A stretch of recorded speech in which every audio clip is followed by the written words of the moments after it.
வணக்கம். இன்றைக்கி நம்ம பார்க்க போகிறது கொண்டக்கடலை வடை. ஸோ அதுக்கு நம்ம தேவையான அளவு கொண்டக்கடலை எடுத்துக்கணும். அதை நைட்டு ஊற வச்சு காலையில் அரைச்சிக்கோங்க.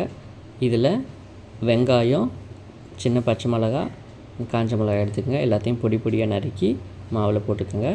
அதுக்கப்புறம் இஞ்சி பூண்டு பேஸ்ட் ஆட் பண்ணிக்கோங்க. உப்பு தேவையான அளவு போட்டுக்கோங்க.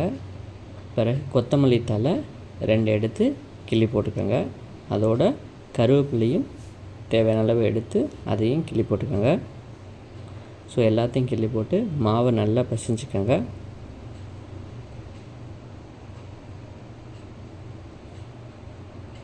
மாவை நல்லா பிசைஞ்சு முடித்து வடைக்கேற்ற பதமாக வடையை நல்லா தட்டி வச்சுக்கோங்க.